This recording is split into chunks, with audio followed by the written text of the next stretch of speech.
All right, what is up, guys? JaretCampisi with the beautiful Christina K and my good buddy Dado. Welcome back to the channel. It's been a bit of a rocky ride lately with this bike, but today we're going to be attempting to actually fix our broken Lamborghini Panigale for good and get back to moving on with this build. So sit back, relax, and enjoy the video. Okay, so as you can see, we pulled the tank back off for the 1800th time. And one of the first things we had to do today, which I didn't show because I just wasn't even paying attention, to be honest. What are these? Screw areas for the subframe, the carbon subframe. They actually epoxy these parts on. There's really no other way to do it. It's not like you can build that into the carbon subframe.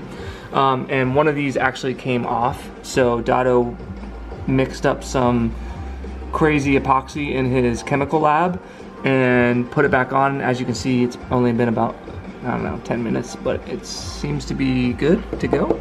Yep. So now we can put that piece in there. That's the first thing we have to do. But the important part is, check this out. Remember how we talked about the fuel lines? I picked up 2 new fuel lines from Warhorse of Camp Hill, which is my local Ducati dealer. And as soon as I saw them, I was like, and felt it, I was like, this actually feels different than the old line. And Dado immediately, when he saw it, said, yes, it is different, because if you look at it, it's like a totally different material. Or is it just more material? I think the rubber part of the material is the same, I'm assuming, because I don't know, but it's a different brand completely. Yep. And I noticed it's tougher. Yeah. And then it doesn't mold as much. 2 layers of reinforcement. Yep. See how it's braided like that? They braid it for strength, for a tensile strength this way. Yeah. When it pulls apart, where on this you can see it stretches. Yeah, it's big time. I mean, I'm not gonna do it too hard. No, please don't. But it's definitely a lot harder of a material. So maybe that'll help with the whole situation. Hopefully, so. It shouldn't rub down and puncture, and it shouldn't screw up the actual integrity of the line. You can see how that one stretched a little bit. Yeah. A little bit. A little bit. Okay, so that's what we're gonna do. We're gonna attempt to actually install this. We even got new clamps, factory clamps in here as well, and I even have an extra line just in case something goes wrong. So let's put this on first, and then we'll tackle the gas tank, and if that all goes well, we can actually put on our carbon frame covers, and guess what, guys?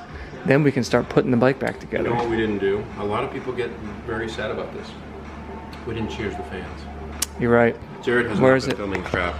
Mine evaporated, so I'm not really sure how we're gonna get it. Well, you better pour yourself something. I'm gonna do a Buffalo Trace. Are you? It's a B Trace? Somebody else said that they really like Buffalo. Pour it in there. Pour me a little shot. Shots, Keith. How come I have such a little one? Because that's all we had for the quiet man. Pours himself. I'm having a little quiet man. We call this the Quiet Buffalo. The Quiet Buffalo? Cheers, fam. Cheers, guys. So I noticed that when adding the carbon, the factory screws were just a tad too long to fit in there. My guess is which causes them to not screw in all the way, and then it rattles. This is thinner, and the tabs on here, and then these threaded parts are not as long as the factory rear subframe. So I put a nylon washer and a metal washer on there to space it out a little bit, and then that way it lets me tighten it down as well. I like it. So I'm gonna put 2 of those in there. Yep. Back in there, tighten everything up, and we'll see how that And the reason why we're not using that front one is it was actually getting very close to it was touching the fuel line here, and then I trimmed it, and then this channel here is where that hose sits in there. Nice. And then he even, in the Patreon video, he even smoothed these out too, which sometimes comes in contact with the line, and there were some pieces that were just a little not jagged, but yeah, just a little sketchy. Get ready to drop every bolt about 7 times. Remember, Teens did this for us last time. Where's your big ass tool that you're using? Teener wiener. Show me your big tool. Look at the size of this tool, dude. That's a normal Allen key, if you can believe it. So we got that all tightened down, and look at that. It's not going anywhere. Actually, looks a lot better than it did before as far as the stiffness of it and everything, and the fitment is still perfect. And now we have a real nice channel, which is what we need to come down through here. Because we got hose problems. It needs to come right through there, boop, and connect to that guy. So that's the next thing we're gonna do. What? Are we gonna put the hose onto the tank? Or are we gonna put the tank down here and then connect the hose? Remember we talked about putting the tank down, hooking everything up, and then clamping the hose while the tank is like propped up a little bit. I think that's a good idea. But either way, even if we're setting it in there, you'll have to guide the tank, and I'll have to guide the hose. I think we should clamp the hose on with the crimp connector up top first, and then guide the hose in there as we're slowly putting it up, because it was pulling it up. It was pulling it up, yeah. Okay. So, and then put that through, and then I'll fight with this demon over here later. And then we'll not tighten anything down, and we'll turn the bike on and test it, see if we get any leaks. Gas blowing everywhere because we didn't tighten it. Perfect. All right, we got the fuel tank up on the deck here, and we're going to be attaching the new fuel line, which makes me very excited, but hesitant because I might want to make sure it doesn't leak. So here's the new clamp, the factory clamp that came with it, and then you want to show them the tool you got. You throw this guy on there, and then the tool. I actually have some of these. This. Let me see if I can do it with one hand. This you clamp onto there. That hook right there, the little one, hooks over this bottom piece here, and when you squeeze it, once it hooks on, it holds everything together. One size, right? So if this is size specific, so when this is closed, it's just a little bit smaller than the outside of this diameter, and it crimps it nice and tight. So it's not too loose or not too tight, like the screw type hose clamps. And how do you know how far to put this on and where to put the clamp? Well, when we took it off, this was sitting almost all the way to the top, and the clamp should always be right on the back side of this. Some people put it up as far on top of the clamp. Really, I mean, this is a debatable thing, and I know I'm going to get probably a lot of, you know, good and bad feedback on this. My old machinist, they used to build engines and cars and motorcycles and all this stuff. He told me that the clamp should essentially sit as far to the lip of that hose as possible. So let's say you put this on there, you figure if this is how wide it is, right? This should sit here, and that hose should essentially sit right there. Yeah. Because if that clamps even a little bit too tight here, this is going to mushroom out and it's going to cause a leak. Remember that was happening when I was tightening the other one up. So I think what I'm going to do is I'm going to sit it right about here, and then put the hose clamp as close as to the edge of that as I can, to try to keep it from, because really this is what it's supposed to keep it from, you know, the little mushroom head. So this line is actually, the way they molded it and cut it, it's perfectly sized to fit there, because you can see right where it starts to get smaller too. And then if I was to pull this down a little bit, like I initially thought we were going to do, this actually extends this line out a little bit. We don't want that. So that's on, and look how tight it is. This is way different than the other line. It holds on a lot better, and it fits. It's molded a lot. You can see where that little bulge is right there. And then this clamp should be able to go right over that. That's crazy how much different this looks and feels. Way different. Obviously you guys can't, but like I said, as soon as I held it in my hand there at the store. So the $1 million question is, where's the nipple? Can I? Oh yeah. I'll show you the nipple. Let's see. I'll put this on just like this. And you want to have the clamped part on an area where you can declamp it to service this. So, damn, that's crazy. There's that. Now feel how solid that is. That ain't never. Yeah, now we just have to make sure we don't rape it when we put it on. So here's the important part, and this is what we were talking about. See this here? It has to go under this, and there's no way to go around it. So you really have to be careful and guide this tank in, but also the tank sits very specifically in spots. So it's exactly too far back right now. Start hitting that, so you have to almost like pick it up more and guide this under. So I'm gonna let Dado do that while I'm filming. We gotta plug everything. Oh, that's right. So the fuel pump. Fuel pump has to get plugged in. That's right over here. Yeah. And we have enough left on the lead. Whenever I was zip tying stuff, I made sure that you can service things, and we have enough lead that we can lift this up. Yeah, which is really nice. So I'm on fuel line watch duty or what? Yep. Okay. So that guy has to be pointed down and under through. Oh, you want me to do that? If you're gonna do that, yeah, exactly. Yep, just like that. Yep. Through there. It's gotta come down. It's gotta come down. I know it does. Okay, perfect. You're telling me something I can't physically do. I know. And then these lines right over here, remember? And then this, perfect. Yep, that's good. We did not rape it. We didn't rape it. If anybody asks, look at that. She's sitting pretty and happy. Now we gotta do those lines over there. Already done. Overflow lines. Nice. And we didn't rape these either. There's so many points of contact, it's insane. So he's gonna put that up there. Try to show you guys just a little bit more of the process, because a lot of the times I explain what he's gonna do and then we just show it when it's done. Oftentimes because it just doesn't go smoothly and it takes time. But people have been saying they wanna see more of the process, so I'm trying to show a little bit more of the process when we can. So the tank's sitting actually in a good spot right now, and I think he's gonna finish the lines over there, and then we're gonna do this guy, and then we can actually, before we put anything else, we're gonna turn the bike on. which is gonna be exciting, and see if it leaks. Cross your fingers. Okay, so the gas tank is fully installed. Dado pushed the line over and put the clamp that they sent over, and it actually feels phenomenal, like actually way better than the other line. It's routed perfectly, and he's gonna sit here with his flashlight and shine it up in there once we turn it on. So we gotta prime this first. Prime it like 2 or 3 times for the fuel. Yeah. I like how they designed this because the fuel won't leak out of the tank, except for like a little dribble. When you take it off? Until the fuel pump kicks on. Yeah. Okay, you wanna go ahead and press it? Sounds pretty solid. You ready? Yeah. You doing it? Yep.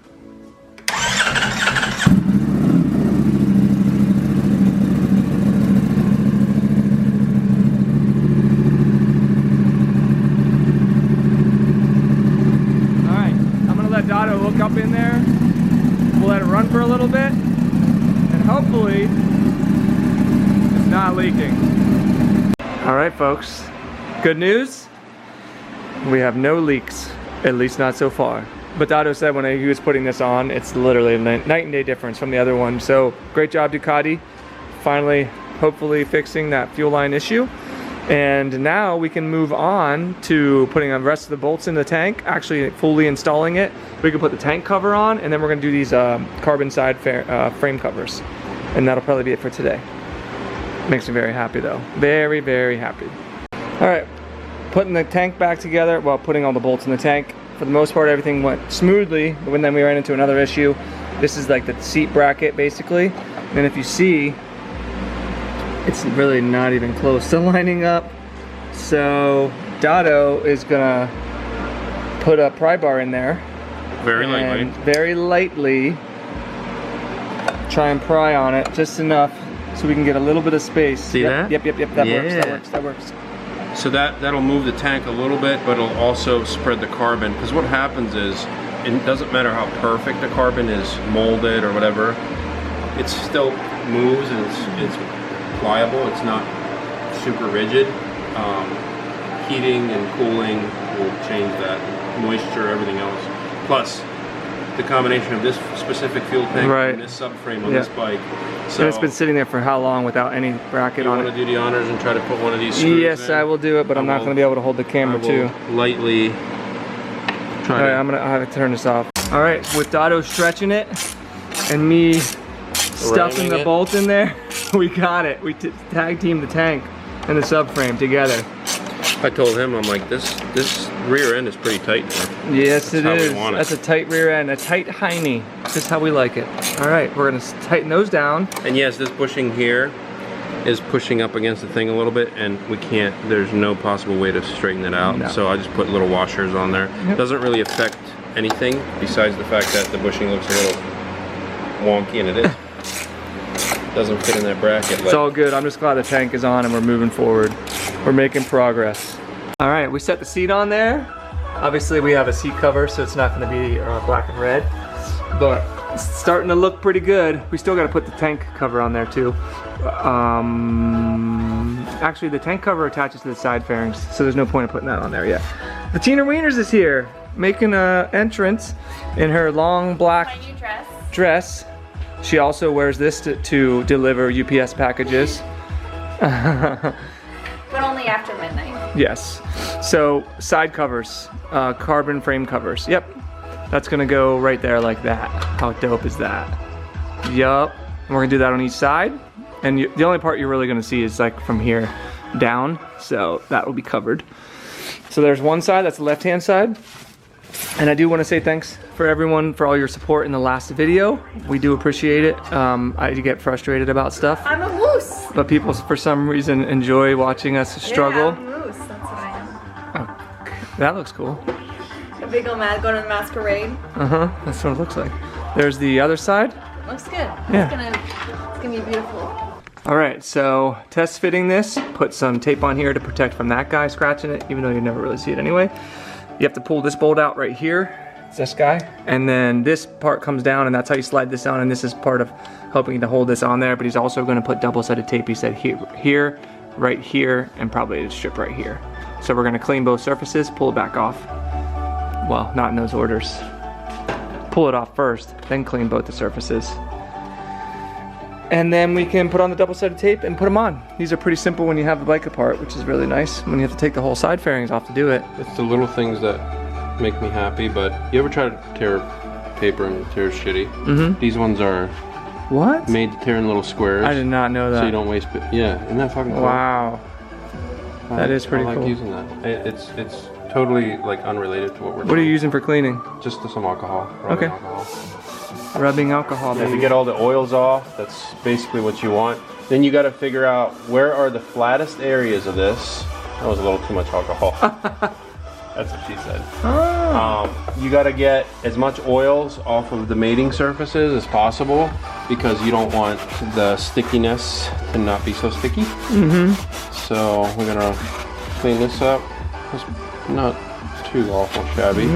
Once everything dries, you gotta make sure that you put the tape in areas where it actually matters.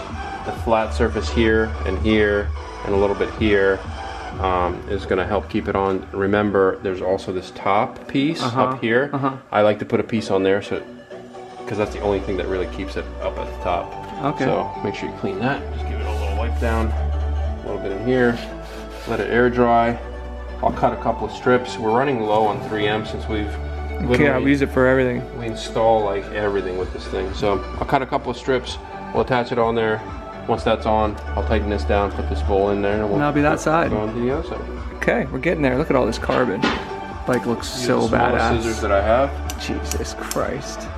Okay, so that's where we ended up with the double-sided tape. Now this is ready to go on.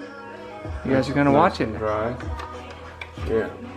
Do you get nervous putting stuff like this on, Don? Never. I don't get. When do I get nervous about shit? When you're not drinking. Oh yeah. The only time. You're like, that clips on. I need more then whiskey. You put the top on and smash that down. Get this. And then push the bike off the lift onto the ground. Please don't. Oh. You told me to. This guy.